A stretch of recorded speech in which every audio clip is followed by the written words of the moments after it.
everyone, bet responsibly. It was a tough weekend for the best sports gambler in the damn country, aka me. I like the confidence, though. In anticipation for my move to the border between the great states of Indiana and Kentucky, I have begun placing mock bets, as I'll call them, or practice bets. Yeah. Practicing bets I would place normally if I were in a state that had legalized sports betting, and just test it out, see how I would do. Yeah. Started out pretty good for a week or so. This week I decided to ramp it up a little bit. Yeah. It was MMA, it was boxing, it was NFL and college football. Well, dropped 7 units yesterday, so I will now be retiring from the practice, and I will accept no questions at this time. It was a good run. Hashtag thank you, Noah. Let's get that started, please. I love that. Fight announcements. We got one today, and it's a pretty big one. 5-round main event happening on February 5th. That's my mom's birthday. Shout out to her. I love that. Jack Hermansson goes up against Sean Strickland. It's going to be good to see Jack back, the Joker. We haven't seen him. It's going to be over a year at that point, while Sean Strickland is still haunting all of our nightmares after his Ariel Helwani interview. Right. So, Dominic, the question here is probably going to be, can Jack Hermansson get this fight to the ground? Mm-hmm. And if he can't, how long can he really withstand the kind of brawling that Sean Strickland loves to dish out? Correct? Yeah, I mean, yeah, for sure. That's the main question in this one. Jack is like well-rounded, but definitely not favored on the feet in this one at all. As you always say about Sean, about the brawling. What is your technical term for him? Technical brawler. Technical brawler for Sean Strickland, and that's just the ideal way to put it. He's a guy that is just going to never step off of the gas.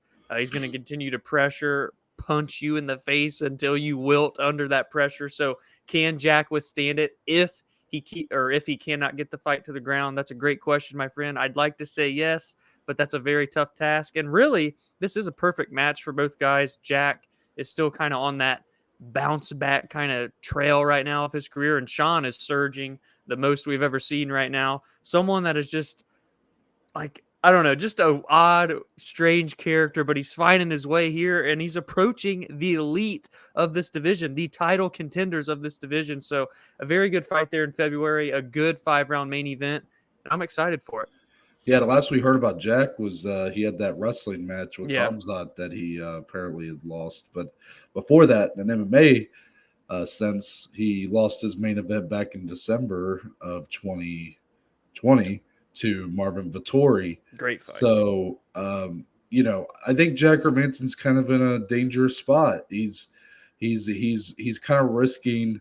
I'm not saying necessarily a loss to Sean Strickland would be the nail in the coffin, but it's becoming more and more of a reality that Jack Hermansson just might not really be a title contender.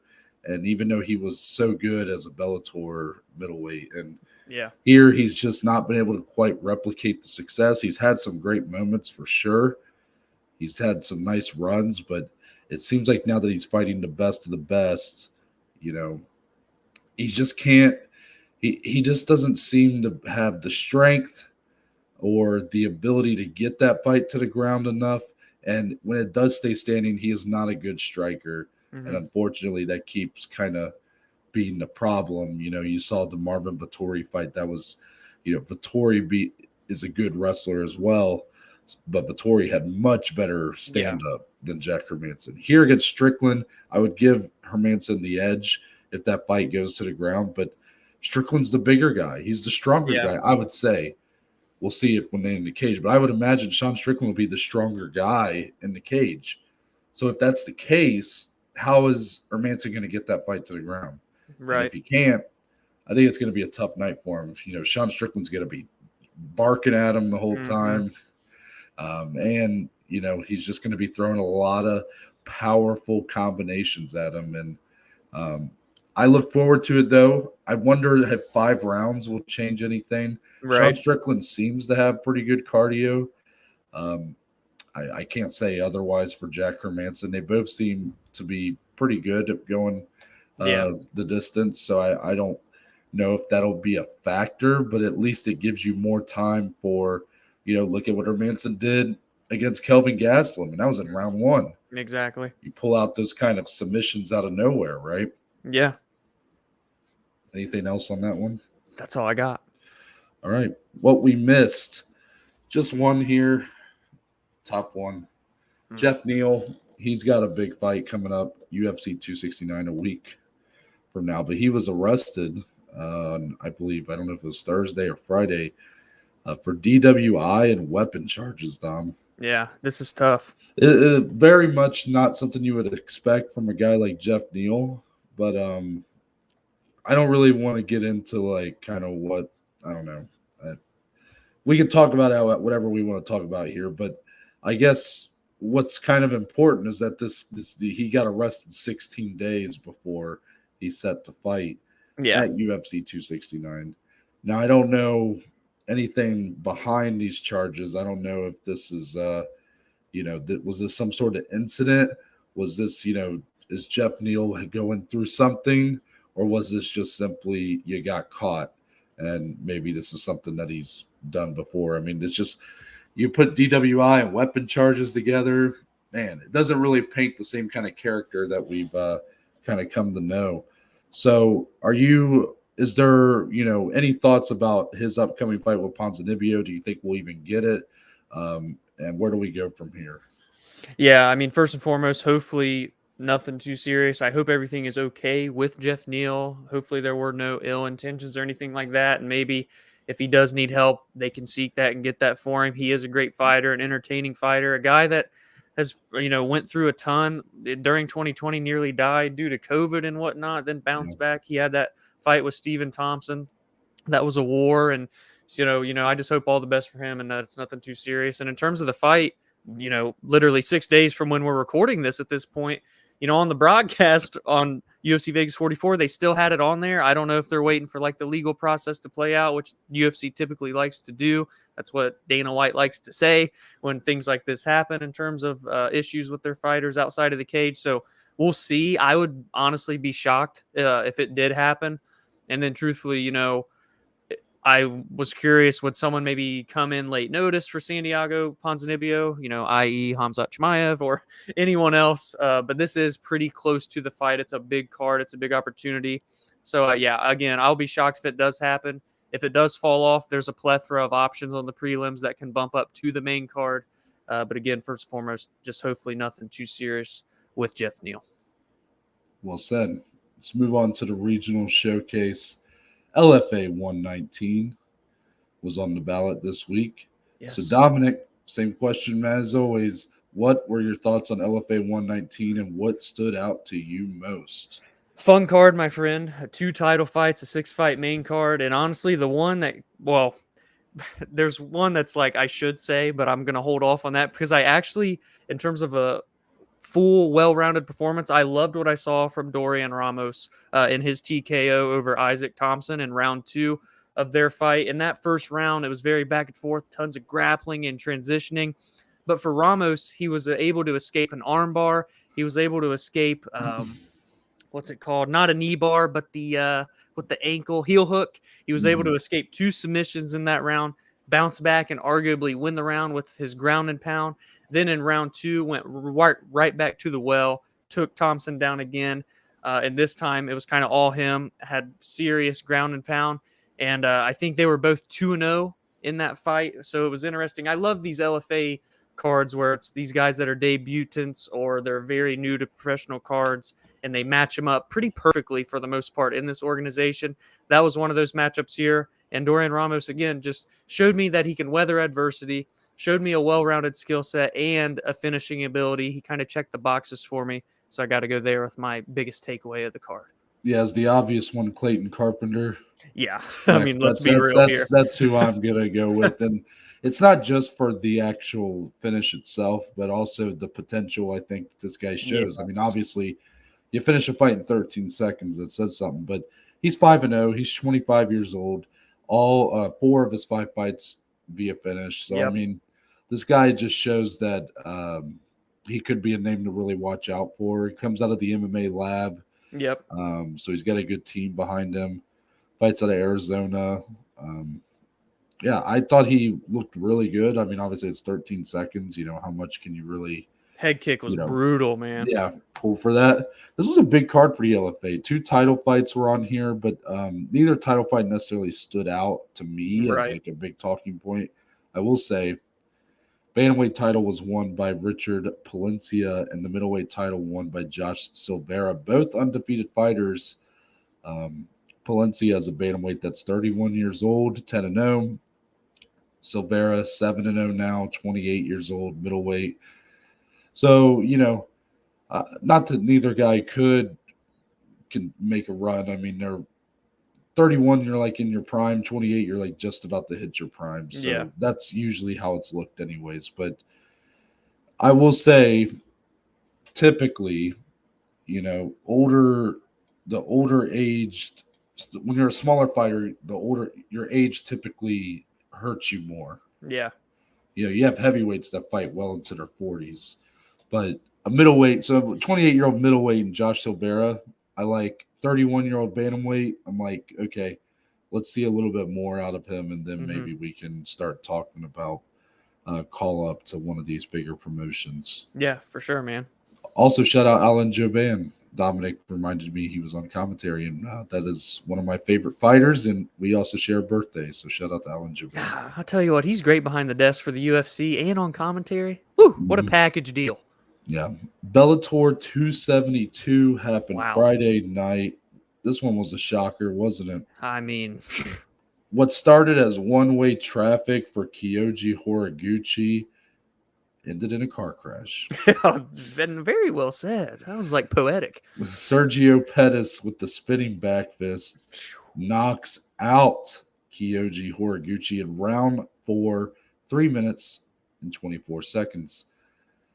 Dominic, we had another announcement. I don't know if maybe I should throw this in here, but it's going to be a part of this discussion. At the beginning of the night, Bellator announced in 2022 there will be a Bantamweight Grand Prix, which is what we all wanted. Everybody wanted this. The names announced: Pettis, Horiguchi, Archuleta, Rafael Stotts, Magomed Magomedov, Patchy Mix, James Gallagher, and Leandro Higo. At first, when I looked at it, I was like, as excited as I am, I'm like, 3 of these matchups have already happened. Right. This year. You have the title fight happening that night, Pettis Horiguchi. We just saw Patchy Mix and James Gallagher. Yep. And then before that, you had Rafael Stotts and Magomed Magomedov. I'm like, maybe they should have done this sooner, was what I was kind of thinking. But once the title fight took place, Dominic, was that the best possible ending to that fight you could get to at least leave some room for questions as we move into this tournament? It wasn't, if Horiguchi had just won in the fashion that he was looking like he might win, we might be like, oh, that's awesome, but, hard to see anybody getting past Horiguchi. But Sergio Pettis goes into this tournament as the title holder, and while he definitely kind of hops out of the shadow, he gets a highlight reel KO, there's still a lot of room for questioning on if he's really the best bantamweight in the world when he's going to have to go through 3 of these guys to prove it.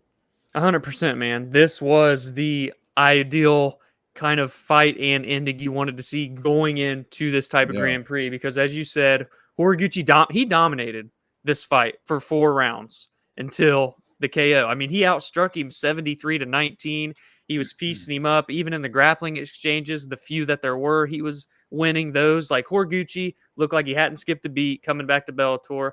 Sergio Pettis had his back against the wall, but this time, when we saw him with the back against the wall in the UFC, you never got to see something like this. But now, as you continue to see his evolution and his growth and how comfortable he is in that cage, to be able to pull off this spinning back fist in the 4th round, over halfway through the 4th round, was just ultra impressive. But again, you saw, okay, he's the champion, for sure undisputed now, no ifs, ands, or buts. but there's still weaknesses here that he can work on that these other guys can potentially expose, including Horiguchi. I don't know if they announced the actual. I know they announced the 8 guys, but not the actual matchups yet. No. So I'm very much intrigued to see how they do that, because obviously Pettis has beaten Archuleta and Horiguchi, so surely they don't give him one of those 2 guys in his next title defense. I'll be curious to see who that will be against. Obviously, with some of the other guys that have already fought each other, just to see more parity and them fight some of these other guys. I'm very excited for it. But yes, this fight specifically did. It's a great way to kind of really pull in interest for this Bantamweight Grand Prix. Very much 8 highest level elite talents in the Bellator Bantamweight division. I'm super stoked for what Bellator has to offer in 2022. Yeah, I mean, there's no question that when you announce a Grand Prix and you already have a title fight on the same night, obviously Pettis won fair and square. He is the clear champion. I'm not trying to say there's room to question that. I just think you look at how much he got dominated for the first 4 rounds of this fight, you definitely have to wonder if this guy can remain the top bantamweight in the promotion when you go through a tournament like that. I mean, the pressure is on at that point. 8 guys, one of you is going to leave the champion. You have to defend your belt each round. Right. I mean, crazy. We could be looking at potentially Sergio could even lose round 1. Yeah. Then you just have a new champion before the tournament's even over. Yeah. Right. So very, very interesting as we move to the Grand Prix. But what would you say to the people that I saw that were saying that this was lucky, that this was a lucky shot? What would be your response to that? Come on, guys. It's MMA, baby. Anything can happen. And this is not like he just threw the shit for giggles. Like, he saw the opening. The Horiguchi was leaning a certain way. He threw the fucking spinning back fist and it landed. What more can you say? I mean, he threw the shit for giggles. I mean, it was very well timed. It was very calculated. Obviously, with crazy knockouts like this, there's always a hint of luck, but I'm not going to sit here and shit on the guy. It was so impressive. And he showed just his athletic ability and his skill set. And like I already said, he continues to evolve and grow. I've never seen Sergio Pettis throw a spinning back fist before, let alone finish a fight via that. And then he knocks out Horiguchi with it to defend his title. So yeah, man, that was just so impressive. And I want to counter back at, with another question. And that's just something real simple, real subtle. Out of these 8 guys in this Grand Prix, being that Pettis has already beaten 2 of them, who would you like his first kind of matchup in that tournament to be, and subsequently his next title defense at the same time? Magomedov. Yeah, I do like that. I don't know how they're gonna order their I don't know if they do that. I don't know from the past, like when you look at like the light heavyweight Grand Prix that we just had, is it really like ordered by, I mean, I don't know. Like outside of the fact that like, in light heavyweight you had Nemkov and I believe Bader were on different sides of the bracket. But I mean, I know you do that. You I'm sure they're calculating it to where it's like, okay, number 8 should fight number 1. Like who? Yeah. So in that case, probably Leandro Higo would be matched up with Sergio Pettis. But as far as a matchup, I'd be interested in. Magomedov lost to Rafael Stotts. So in that sense, like he's a guy coming off a loss, so he's probably going to be in the back half if you're ranking these guys. And I still think the ceiling is the roof, or whatever they say. There is no roof to that ceiling. Right, I agree. To Magomedov, and I would love to see what him and Sergio could do. But an interesting point here, Dominic. Just back to the luck factor. I mean, Pettis faked the high kick before throwing the spinning back fist. So I mean, it was completely calculated. It's just, I believe that was Sergio Pettis' first finish since 2014. Yeah, it's been a while. So amazing stuff. I remember, I think I saw Aaron Bronstetter tweeting during the fight that maybe it was after round 3, because at that point it was pretty clear it was 3-0 Horiguchi. He said Pettis will need a finish, hasn't gotten one since, I don't know if it was 2014 or whatever. So basically kind of saying it's Yeah. looking like he might lose this. And Yeah. then you see MMA does what MMA does, and it creates that magic. And this was it was a big moment. The fans were very much behind Sergio Pettis. Hmm. I love that. There in Connecticut, they kind of went crazy when Oh he yeah. won. Obviously it was a highlight reel finish, but I like to see them get behind him, because regardless of where he goes from here, if he loses his belt in his next fight, whatever, I think he's earned the respect of the MMA fans, that he's not just little Pettis anymore. He is He's out of Sergio the Pettis. shadow. He is the best Pettis brother at this point in terms of his ability at this moment. And he's in the most interesting division in Bellator, and I think that's just going to remain true for the next few years. Yeah, man, being that he's so young, a highlight reel finish like this, moving into now the new year with a Bantamweight Grand Prix coming up, this was a potential star-making performance for him to be one of the top guys in Bellator. Very excited to see how he fares in the Grand Prix. Did you have a name in mind that you would like to see him face in round one? When I immediately asked the question, I thought of who I would say if you were to counter offer me, and I thought Patchy Mix. I think that would be a very fun fight, a fresh matchup, a guy that just went to Ireland and put on such an amazing performance against James Gallagher and got the finish. That would be a very fun fight. Two super well-rounded guys. Bit of a chess match. Yeah, I might do Patchy Mix against Horiguchi. Dude, that's the thing, though, like a Grand Prix and when they happen, but especially this one, there's not one single matchup where you look at it and you're like, oh, yeah, that one's kind of low tier. I Like, know. no, every one of I'm these like matchups is sick. I'm like saying, oh, I might put him against Horiguchi, and people at home are probably like, why? You're right. Like, well, I guess you can't go wrong with any matchup. So Exactly, I guess that's why. dude. It's awesome. Yeah, I'll be interested to see when they'll release the bracket, but it was pretty cool that they had all the guys in attendance. And each one came out and stuff. That's always cool. So building the suspense, baby. UFC. Woo.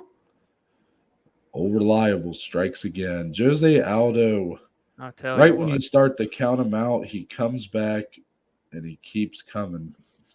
Yeah. And he got it done again with the unanimous decision win, a shutout against Rob Font. Dominic, thoughts on the fight, and where does this put us currently? Where is Jose Aldo currently in this bantamweight division? I'm just gonna let you roll with it. Just go. All right, let's roll with it. So first off, the fight, very fun, very entertaining, and I just have to say off the top that Rob Font, for what it's worth, still looked very good on the feet and in the striking. But in 4 out of 5 rounds, right when he would be looking great, the jab was landing, kind of piecing up Aldo. Boom! Jose Aldo would land the biggest shot of the round and follow it up to therefore win it. I mean, that happened literally in 4 out of 5 rounds. And in this one, we got to see the grappling of Jose Aldo, which we quite literally never, ever get to see. So it was really just a fight where we got to see what all does Jose Aldo still have? How much gas is truly left in that tank? Well, there's still quite a bit left, man, because he's looked ultra tough on the feet still. His kicks were there. The body work was there. The power that he was carrying was what impressed me the most. And I know he didn't finish Rob Font, but he was very close on numerous occasions, which says a lot to me because Rob Font's a guy that's always in tough battles. He's been in wars. So it's not necessarily easy to finish him. And the fact that Aldo almost did it multiple times was impressive. He's 35 years old. He's 31-7. He's been there, he's done that, and he's still climbing the mountain. He's still approaching another title shot. It's just so mind-boggling to me what all Jose's done in his career and is still doing, especially down at a weight class at bantamweight. I could have never envisioned that he's now on a 3-fight win streak against 3 ranked opponents. And now in terms of his standing in the elite of the division, because he's definitely amongst the elite of the division now, it's so ridiculously log jammed and top heavy because we've got Petr Yan as the interim champ. The undisputed champ is Aljamain Sterling. I had to be careful with my words because I almost just said Petr Yan is the champ. It feels like he is, but I digress. Those two seemingly are meant to fight. I hope soon, like maybe March of 2022 would be ideal. Then you've got TJ Dillashaw, who is a legend in his own right of the bantamweight division. And personally, I'd love to see him be matched up with Jose Aldo, assuming we get the undisputed match kind of booked as well. I think that would be a sick fight between two legends. You still have Corey Sandhagen up there. I feel like I'm forgetting a name. Who else am I forgetting? Well, Rob Font was in the top of the heap. Rob Font, obviously. Maybe I did say everybody then. But regardless, this division is just so insane. It's one of the best in the world. And again, the fact that Aldo is now... another name, Marav Valishvili. Thank you. Yes, he's now amongst there. Yes, there. I knew I was forgetting another name that's a player, and he's there too. So this division's so sick, man, and the fact that Aldo's still there is so amazing. The outgoing support that was on Twitter and everything was so awesome.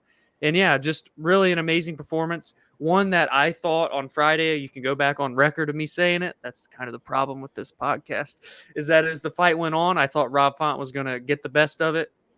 Jose held strong, looked the best we've seen in rounds 4 and 5, and was able to get the decision victory, man. So quite a performance. I rambled a lot, but I'm curious to get your thoughts on Jose as well.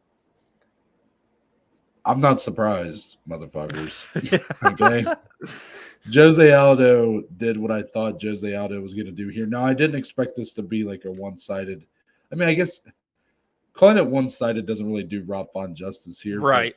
In a way, I mean, it was fine. I didn't expect like a sweep of the cards, you know. Yeah. Which I guess it wasn't, because one judge did give one round to Rob Font. But in a sense, the majority online opinion was that this was a 5-0 win for Aldo.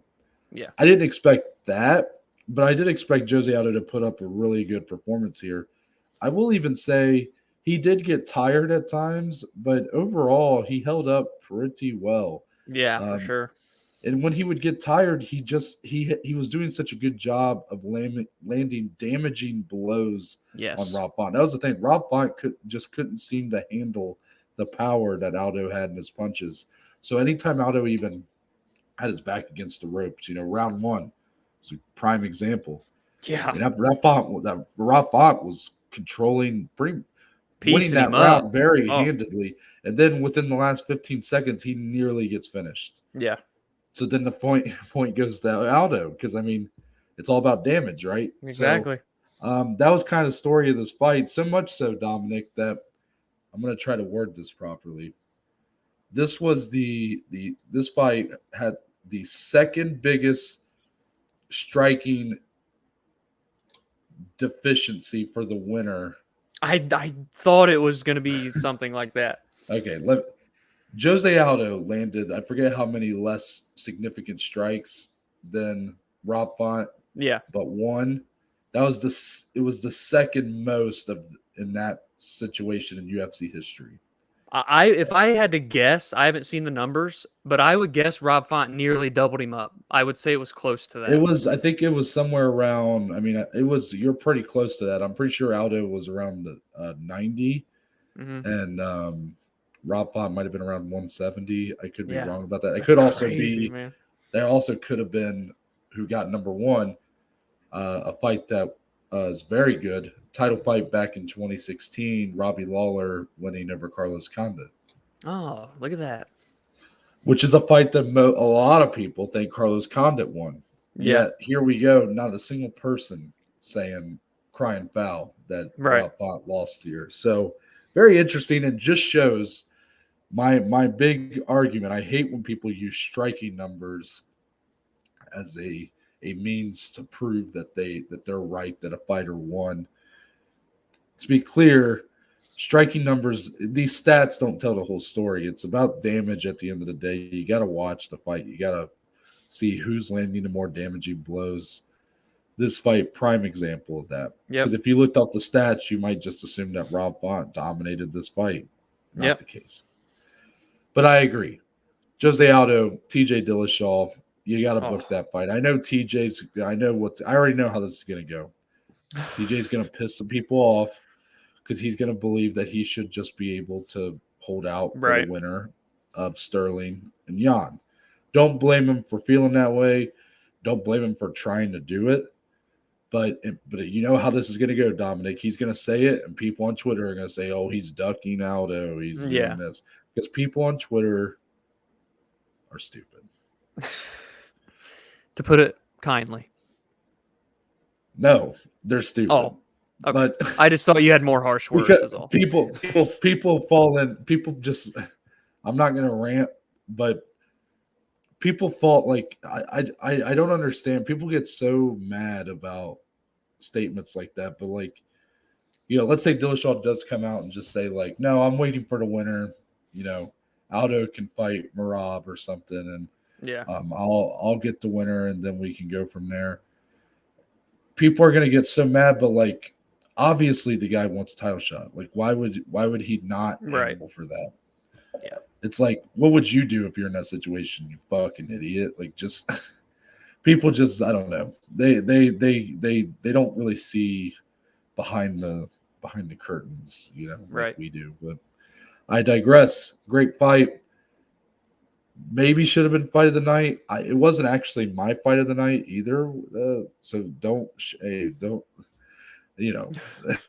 don't yell at me. But yeah, I thought it was better than the fight that did get fight of the night. So I guess there's that. I agree. Yeah. Let's get on to the next one. Sweet Dreams. That was for Jimmy Crute. As this fight, didn't see this one coming. Jamahal Hill knocks out Jimmy Crute in 48 seconds. Dropped him twice in that 48 seconds as well. Dominic, we kind of viewed these two guys as the two biggest prospects, or up-and-comers, maybe is the better word, of this light heavyweight division. Yeah. Almost viewing them on equal playing field. After seeing this fight, how surprised are you, and what does this mean for both guys moving forward? Well, obviously, this is the biggest win of Jamahal Hill's career. I never would have thought he was going to put Jimmy Crute out like this. It was vicious. He looked fast. He looked powerful, precise. We know that Jamahal Hill is a great striker, but I thought this was going to be a dogfight. I really thought it was going to be back and forth. Jimmy Crute seemingly didn't really even do much. I mean, again, it's only 48 seconds, so what can you do in that amount of time anyway? It is a very tough loss for Jimmy Crute. We kind of said on Friday that this is one of those matchups where it's two prospects. They're right there at the tail end of the rankings. Whoever wins, the UFC is going to grab a hold of and ride them as long as they can in this division. And the loser, they might just mingle around, might just kind of stay stagnant. And now that I look back on it, I'm like, well, shit, Jimmy Crute lost. But he's still good. Like, I believe in his potential, and I don't think when we said that, were we both thinking Jimmy Crute was going to win this fight? We must have been, man. Because I was definitely thinking he was going to win. Do we essentially maybe, and this is no slight to Jamahal Hill, but he is the older guy, and Jimmy Crute's younger, and I just feel maybe there's still, in terms of long-term, a higher ceiling. Maybe that's just where I'm thinking with this. So I still think Jimmy Crute can make a name, but let's just kind of chill out with him now, because he's had some very tough fights against a lot of ranked opponents, but now he's lost 2 in a row. They launched him in there with Anthony Smith. It didn't go well. And then right here, they kind of give him a guy on equal playing field, and he gets knocked out even more brutally, loses in a more convincing fashion. But Jamahal Hill, Sweet Dreams is right. Ultra impressive. He's now finished 5 of his wins via KO, TKO. I'm ready.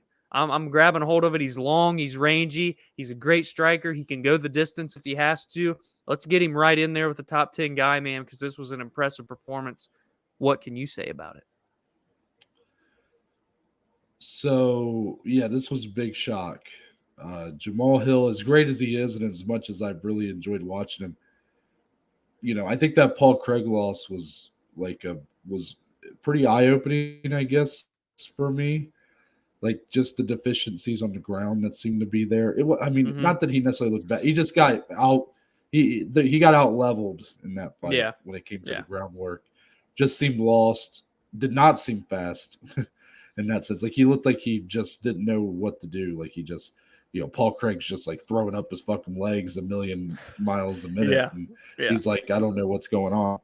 Here, he was in his realm, and being able to strike at will, and he does have much faster hands than Jimmy Crute. He has better hands than Jimmy Crute, as we see. But I did think Jimmy Crute's wrestling could be a factor here. I thought maybe as this fight went on, he'd be able to get this fight down, maybe even get a submission win. We didn't see it long enough to really know if that would have been a factor, or if Jamahal Hill's takedown defense could have been, secure, but a huge win for Jamahal Hill to get back on track. And how can you deny this guy a top 10 opponent next? I mean, Oh with a man. performance like that, you got to give this guy top 10 next and really let him go and prove it again against, I don't know who you put this guy up against, but, I think there's some great names around that back half of the top 10 that could really test him. Even if you want to find him someone who can test him on the ground a little bit, I would be all for that. What I think is tough here, Dominic, is I'm actually starting to think that there might be a true ceiling to Jimmy Crute. I've been really high on him for a long time. But let's be clear, he's been given 3 opponents who were top 15 when he fought them, and he has lost all 3 times. Misha Serkinov, Anthony Smith, and now Jamahal Hill. He does have a win over Paul Craig, but that was before Paul Craig was a ranked fighter. Right. So it just seems that when Jimmy Crute is fighting the top level competition, and this is in a light heavyweight division that is not exactly looked at as one of the most stacked, talent stacked divisions, but still great fighters. I'm not going to doubt that or deny that. He just can't really get it done. And, Right. the Anthony Smith fight, it's like, okay, his leg goes fucking dead. Like, I mean, how could you say that he got outclassed or outworked? But he was getting kind of outworked in that fight with the jab of Anthony Smith and whatnot. It's a tough loss. I'm not giving up on Jimmy Crute. I think he's still got a lot of potential. He's still very young. But I do think he needs a big step back. Like, take him out of the rankings. Yeah. Step back. I Until agree. he can be a top 15 fighter, he should not be a top 15 fighter. Right. That's just what it's telling me right now. So Jamahal Hill, as much as I thought going in that these guys were kind of like on equal playing field, I think this showed Jamahal Hill is a lot better right now than Jimmy Crute. And I don't know how much better Jamahal Hill is in terms of his ranking. Like, I don't know if he's really a top 10 light heavyweight. Truthfully, I'd like to think so, but I don't know that. I just think right now that shows that Jimmy Crute is just not a top 15 light heavyweight. Yeah, that's a good way to put it. I agree. Moving on from there, let's get into the rest.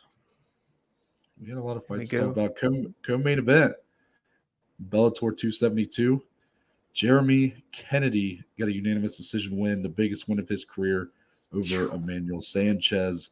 What does this mean for Jeremy Kennedy, Dominic, but also for Emmanuel Sanchez? That's 3 losses in a row. Yeah, man. So for Jeremy Kennedy, it wasn't like the most ultra impressive performance, but it was one that he won convincingly all throughout. Got the decision win, utilized a lot of grappling, looked all right on the feet as well. He did beat a tough guy that's been in there with Pitbull twice. He's fought for, in that Grand Prix and whatnot. So it was a big win. Jeremy Kennedy was ranked 9th. So he does kind of launch himself in. But I came in on Friday thinking if he can come out and really make a statement against Sanchez, he could maybe get a title shot because of kind of what the top of this division looks like with the kind of the newer things going on. But now, nah.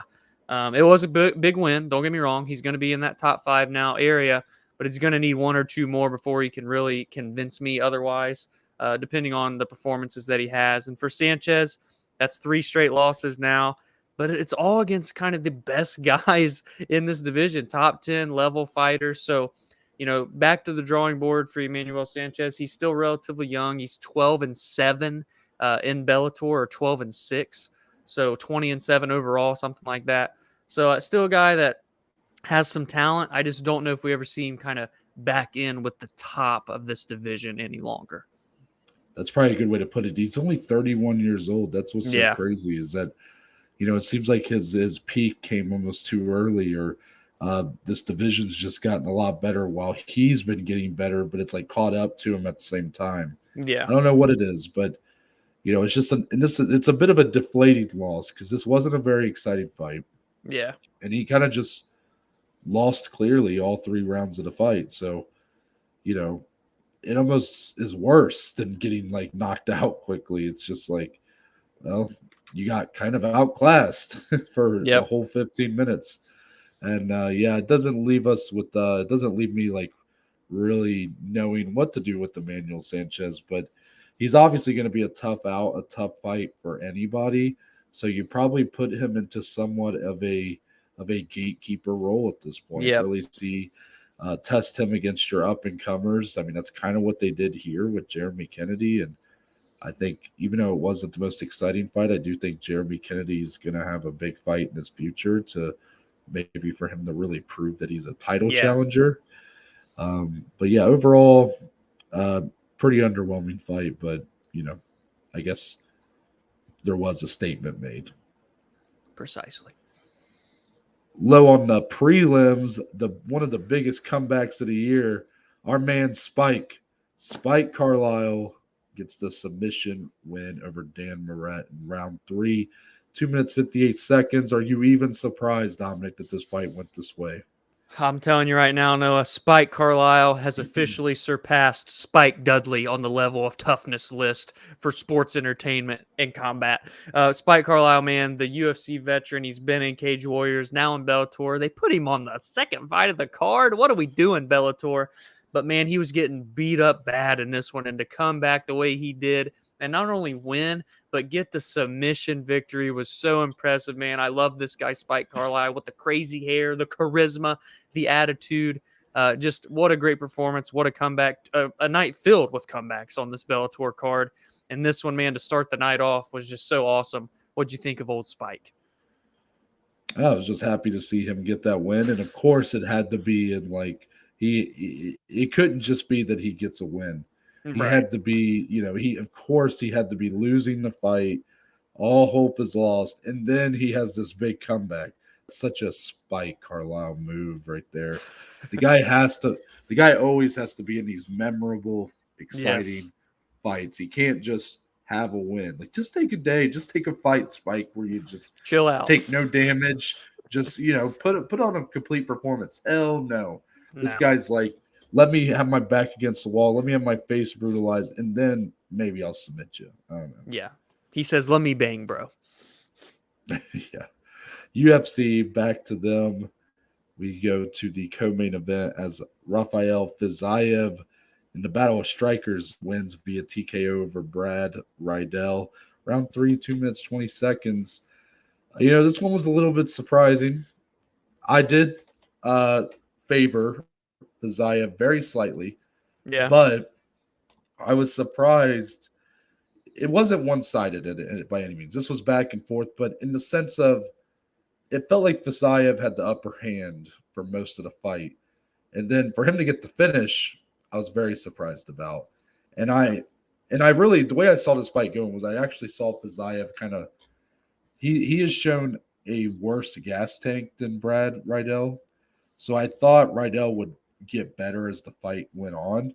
But that really didn't seem to be the case. It kind of seemed like Fiziev did a much better job this time of managing his cardio. Mm-hmm. And, he got deadlier as the fight went on, clearly, as he gets a third-round finish. And the way he switched the stance and immediately threw that heel kick. And, perfect. You could tell Riddell was just, out on his feet. Great stoppage by Herb Dean. Yes. Everybody wants to shit on Herb Dean. Well, give the guy credit when it's due. That was a great stoppage by him. What'd you think here? And, do you feel like we got this fight a little too early? Should they have waited a little bit on this one? No, that's the problem. We discuss this all the time with when these kind of prospects battle out one on one. And, it's a fight that I could see potentially happening again in the future. I still believe in Brad Riddell, an amazing kickboxer, but Rafael Fiziev takes the cake, man. And the way that he was able to kind of withstand from getting into a full-fledged firefight, kind of like how he did with Bobby Green, showed a lot in terms of how much he's growing fight by fight. And then like you said, he made that so perfect when he switched that stance. Bam! He knew exactly what he was going to do because Riddell was moving in that direction. It was so beautiful. An amazing TKO that got him a performance of the night bonus. And it's just, again, he gets kind of that first ranked fighter win as well. Took out number 12. I'm curious to see how the UFC will kind of move him forward. Top 10 could be next. I have a name in mind, but I don't want to necessarily. Should I say it, Noah? Should I say a name? Yeah, say it. What's Gregor Gillespie up to? Because I know. That's why I didn't want to say it. How many times? You were going to hate How many times? I know. How many times? I know. Are you going to tell my man Gregor to fight backwards. I know. This guy puts on a clinic in I know. his last fight, a grappling clinic, and you go, oh, welcome a guy into the top 15 as your next fight. You know, that just shows you are so biased against Gregor Gillespie. It is unreal. Do you want him to fight Kevin Lee? You want him to fight Kevin Lee again? Is that what you want? Of course you would. Listen, guys, all I'm saying is I'm not ready to necessarily just throw Fiziev into like the title contenders. Gregor's just kind of chilling, ain't got nothing scheduled. And, you know, everybody else in front of me is booked, but he's not ready to take on like a top 4. So why not give him a guy with a lot of hype, a lot of momentum? Rafael Fiziev, I think it's a fun fight. I knew you'd hate it, Noah. Maybe that's just why I wanted to say it. But anyway, Rafael Fiziev, again, amazing performance. To get the finish like that was crazy. And then to reiterate again, was it too early? I'm going to still say no. Just because we may see it again. And if we don't, we may just know who the better guy was anyway. If we do see it again, I can't imagine it's going to be a worse fight.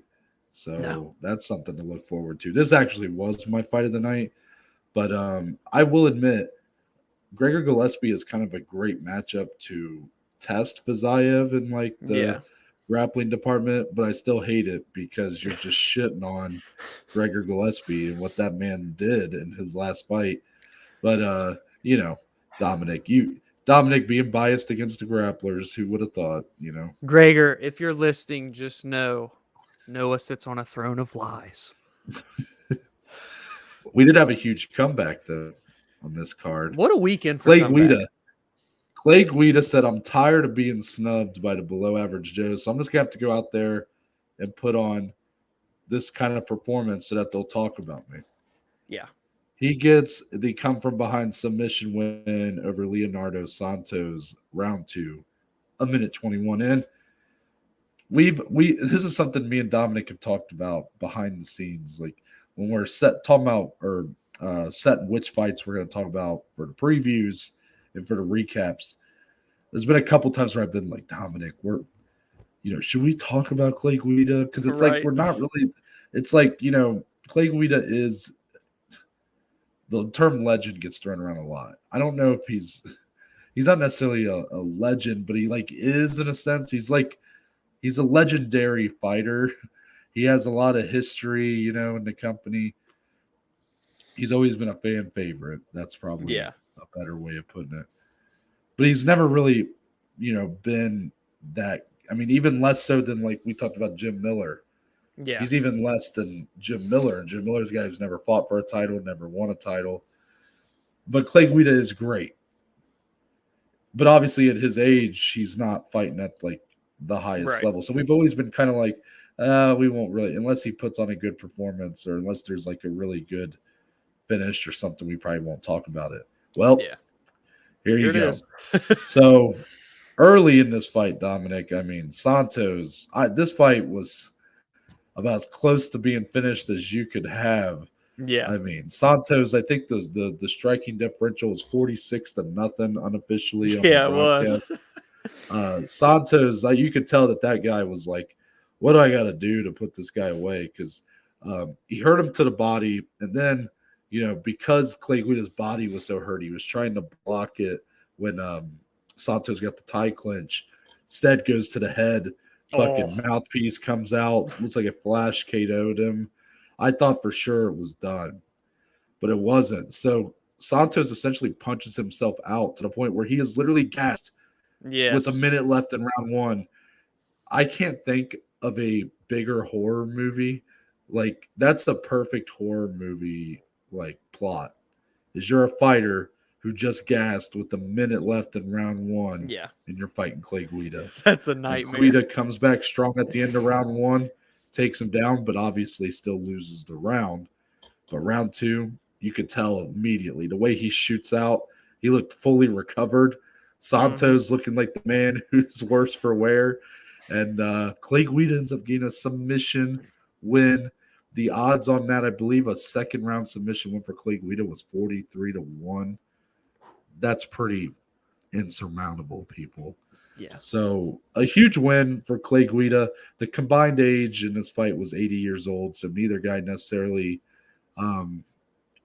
necessarily going to be looking at title shots, but a big win in the fabled career of Clay Guida. I can't even add any more onto it, Noah. Well, actually, let me give a little.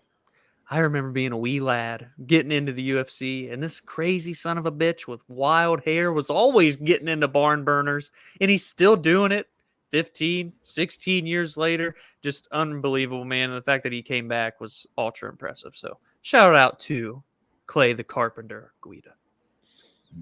Chris Curtis, he's making a case for newcomer of the year right before our eyes as he gets the TKO of Brendan Allen, 1:58 of round 2. Was this one surprising to you, Dominic, or by this point, have you already stopped sleeping on Chris Curtis? Yeah, I definitely wasn't sleeping on Chris Curtis. I love this guy. Helps that he's from Ohio. But I thought this was going to be a really tough fight, and one that I was leaning toward Brendan Allen because at the stage of their careers, I believe Brendan Allen has the higher ceiling and just a more well-rounded skill set. Being that Chris Curtis is 34, he's had like 36 fights now. He's been there and done that. And he recognizes, as Noah's already said on Friday and before that even, that he knows time is of the essence, essentially. He knows he may or may not get a title shot, but he's here for a fun ride. He doesn't care who he fights. Shit, he took this just a month after he was in a barn burner with Phil Hawes that he was also losing and had to come back and win. So this was such an incredible performance, and I know that he had that power. And Brendan Allen has been hit and hurt before, so I knew it was a possibility, and I loved watching everything about this. Chris Curtis, we got to see more of him, kind of see more of his skill set and how he was able to counteract kind of some of the strategies Brendan Allen was wanting to utilize, and to be able to get that finish was so impressive. His power, man, is dangerous in this middleweight division, and obviously there's a ton of guys that can get KOs, but for someone like this in the back half that's not even ranked, coming in kind of creeping in the shadows, this dude is a legit threat to some of these guys in the back half of the rankings.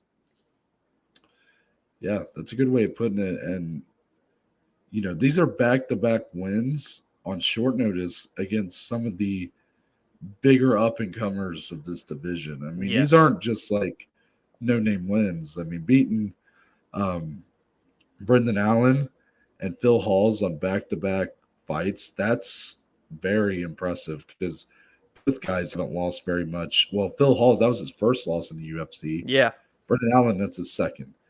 And his only other one was to Sean Strickland. So if that tells you anything about what kind of competition he's fighting, this is very impressive. I mean, I was more leaning towards Brendan Allen because I'm like, he can't do this a second time, right? Like, Brendan Allen's going to be aware, like, this guy is for real. He's not going to take him lightly, which I don't think he did. Yeah. But I'm like, Brendan Allen's too talented to lose this fight. But man, Chris Curtis, when he hurts you on the feet, You're just fucked. Does such a great job of like he both pounces on you, but also picks his shots very carefully. It's like it's so bizarre. It's like the pressure's on, but he's also carefully placing where he's throwing shots. Right to the liver, right to the temple, right to the back of the ear, whatever. He is very calculated in how he delivers his blows, but he also keeps the pressure on. It's very, I would say it shows that how much of a veteran he is, that he's picked that up over his time. And there's no doubt this guy should be fighting top 15 next, and he should get a full training camp to do it, correct? 100%, 100,000,000%. But for what it's worth, I do just want to throw this out there because we talked about it at the top of the hour, top of the episode. Chris Curtis came on the mic in the post-fight presser and said, "Hey, anybody need a fight next week at UFC 269? Well, I can't help but think that there's a welterweight that may still want to stay on the card in Santiago Ponzinibbio. I'm just saying when you look into it is all. But hey, Chris Curtis, OHIO, baby. Could he make that weight? No, I'm saying a catch weight. Oh, okay. Yeah. Or Ponzinibbio takes it at 185. It probably won't happen, but that's what clicked into my head. Okay. I was about to say, I was like, Chris Curtis is a big guy for middleweight. But no, that would I wouldn't be opposed to it, but I think that's a tough fight for Ponzinibbio. yeah. After that, we finally got to see, excuse me, the performance. Had to clear my throat. Clear it out. We finally saw the performance we needed to see from Manel Cape as he gets the TKO in round 1 over Zalgas Zumagulov. I told you this, Dominic, after the fight was over. 2022 will be Manel Cape's year. I don't know if he's going to win a title, but after this performance, I said, finally, Starboy has arrived into the UFC. And I think he's going to be doing some damage to the top 15 of this flyweight division come 2022. Yeah, 100%. We've been waiting on it, right? We've talked about it from the day he signed with the UFC and to now. And the fact that he's so active is very impressive to me as well. This is already his 4th fight in the UFC. He started 0-2. Now he's 2-2, 2 back-to-back KO, TKO finishes. But that first one was plagued in controversy because he missed weight. As Noah said, this was finally the one. He made the weight. There's no shit. And he looked amazing the whole fight. His combination up against the fence, I'd love to know how many punches were involved. It had to be 25, 30 punches. It was nonstop. And he's ready. Let's launch him in here. We know that he's a top 15 talent. He just doesn't have a number next to his name. So I'm very much looking forward to what the UFC is going to test him with next. He's very active. I think we're going to see him 3-4 more times in 2022. And by the end of the year, he said he's going to be the champion.